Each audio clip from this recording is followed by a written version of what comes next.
आदाब, मैं मुमताज आलम रिजवी बात करूंगा महाराष्ट्र की सियासत के। जी हां, महाराष्ट्र की सियासत में जो सुनामी आई है वो फिलहाल यहीं रुकने का नाम नहीं लेगी।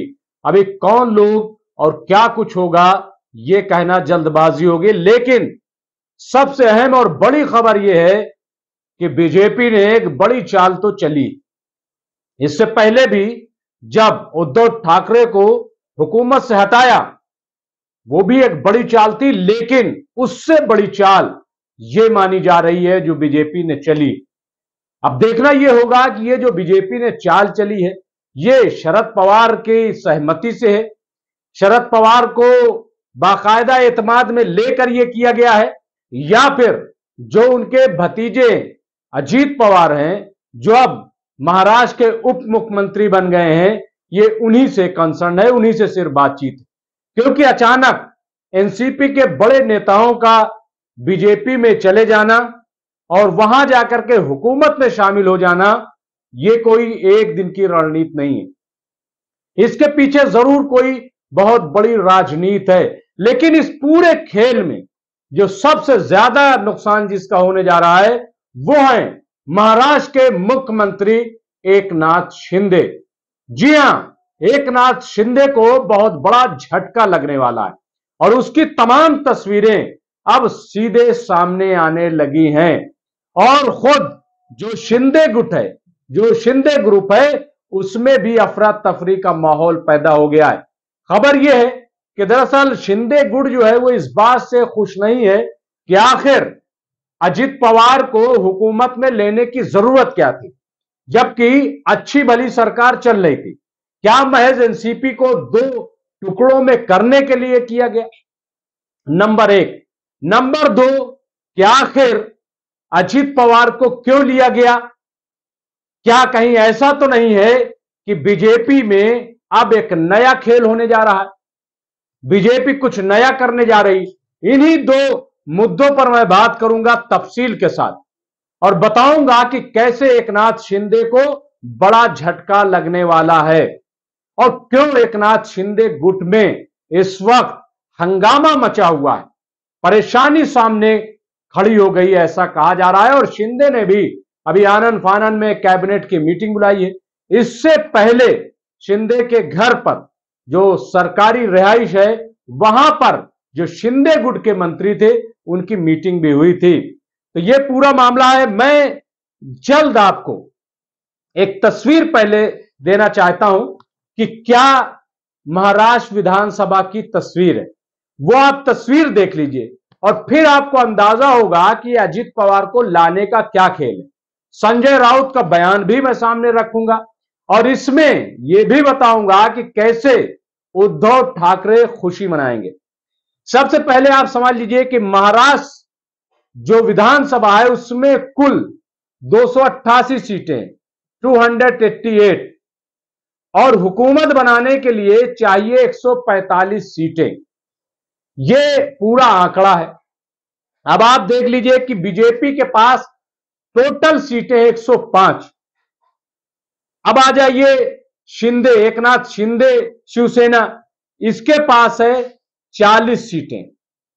और नीचे आ जाइए 45 सीटें कांग्रेस के पास है और एनसीपी के पास है 53 सीटें। एनसीपी के पास 53 सीटें और जो उद्धव ठाकरे की शिवसेना है उसके पास 17 सीटें और जो छोटे मोटे दल हैं, आजाद हैं, इनकी टोटल तादाद है 22।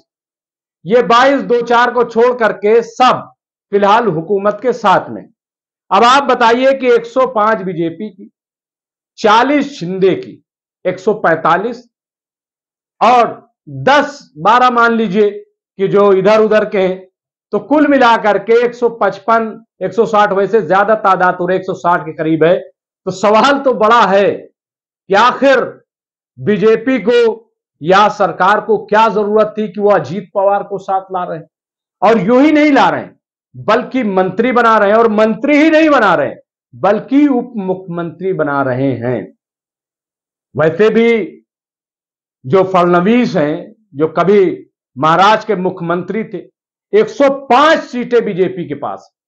अब आप देखिए 105 सीटें हैं और 40 सीटें सिर्फ शिंदे के पास है, लेकिन मुख्यमंत्री कौन है? शिंदे। तो क्या 105 सीटें रखने वाले फडणवीस को रात में नींद आती होगी कि जहां के वो मुख्यमंत्री थे वहां वो अब उप मुख्यमंत्री? अब ऐसी सूरत में क्या कोई ये बर्दाश्त करेगा कि एक और उप मुख्यमंत्री आ जाए? और बगैर बीजेपी के सहमति के जाहिर है कि दूसरा उप मुख्यमंत्री बन नहीं सकता था। इसका मतलब साफ है कि ये पूरा जो खेल है उसमें शिंदे का कोई अमल दखल नहीं है, बल्कि फडणवीस का अमल दखल है। वो लेकर के आए हैं। अब क्यों लेकर के आए हैं? आधी तस्वीर तो साफ कर दी मैंने, अब आधी और साफ किए दे रहा हूं। एनसीपी के पास टोटल कितनी है? 53 सीटें, 53।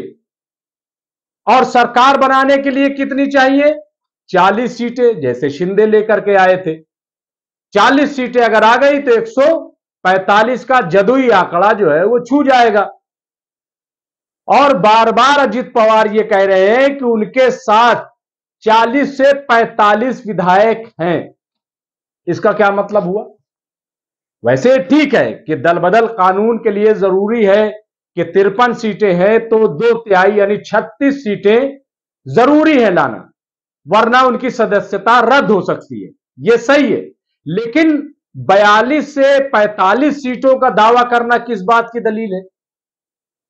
इसका मतलब साफ यह है कि बीजेपी और अजित पवार में, या यह कह लें कि बीजेपी और एनसीपी में कोई बहुत बड़ा खेल हो रहा है।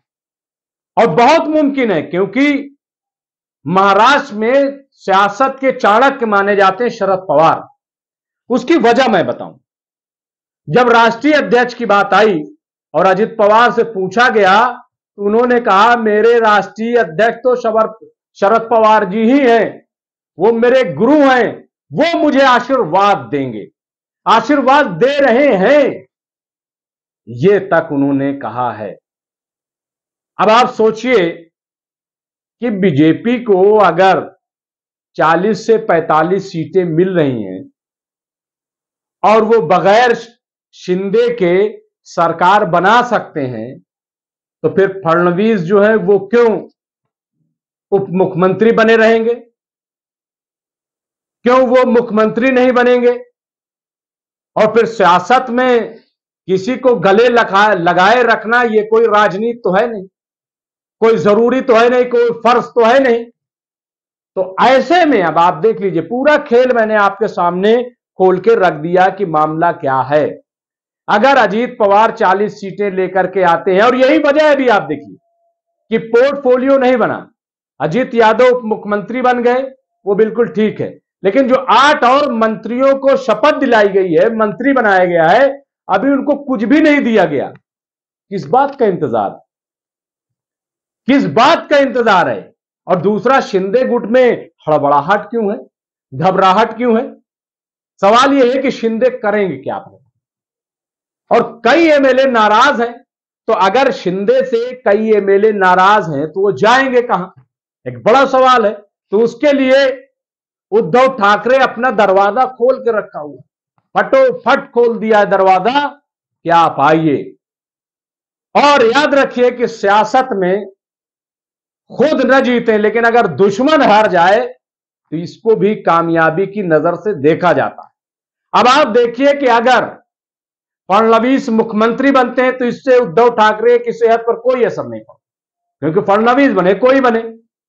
लेकिन अगर फडणवीस बनते और शिंदे मुख्यमंत्री के ओहदे से हटाए जाते हैं तो जाहिर है कि इस बात की खुशी तो उद्धव ठाकरे को होगी। और बार बार कई बार संजय राउत का यह बयान आया है, जो उद्धव ठाकरे गुट के लीडर हैं, कि चंद दिनों के मेहमान हैं शिंदे। यानी ये खिचड़ी जो है, जैसा कि मैंने कहा शुरू में कि ये बहुत दिनों से पक रही है, ये एक दिन का मामला नहीं है कि एक दिन में अजित पवार चले गए। तो कुल मिलाकर के अगर देखा जाए चारों तरफ से, तो सबसे बड़ा नुकसान जो है वो इस वक्त एकनाथ शिंदे को होने जा रहा है, क्योंकि उनकी कुर्सी छिनेगी। ये बिल्कुल तय बात है। फडणवीस खामोश बैठने वाले नहीं हैं। और अजित पवार, जाहिर है कि उनको नुकसान क्या है, वो उप मुख्यमंत्री हैं, लेकिन अगर फडणवीस भी उप मुख्यमंत्री हैं तो जाहिर है कि दो मुख्यमंत्री, तो पावरफुल उप मुख्यमंत्री कौन रहेगा? फडणवीस रहेंगे, जिसके पास 105 मेंबर असेंबली है। लेकिन अगर फडणवीस मुख्यमंत्री बन गए तो वो एक उप मुख्यमंत्री बनेंगे, जाहिर है कि उनके पास बड़ी पावर आ जाएगी। तो ये पूरा खेल समझिए, और दूध की मक्खी की तरह निकाल के फेंके जाएंगे एकनाथ शिंदे। मैं समझता हूं कि यही सबसे बड़ी राजनीति है। जहां तक एनसीपी के टूटने का है, तो मुझे नहीं लग रहा है कि एनसीपी फिलहाल टूटेगी। और अगर ऐसा कुछ है तो जैसा मैंने पहली स्टोरी में कहा था, फिर यह बदलाव नहीं होने वाला। शरद पवार अपने एमएलए को साथ लाकर रहेंगे, ये शरद पवार है। इसलिए भी शक होता है कि इस पूरे खेल में कहीं शरद पवार की नीति तो नहीं। बहरहाल हमारे साथ जुड़े रहिए, देखते रहिए एमएमसी न्यूज इंडिया। हम आपको अपडेट देंगे कि आखिर महाराष्ट्र में अब क्या होने जा रहा है। बहुत बहुत शुक्रिया।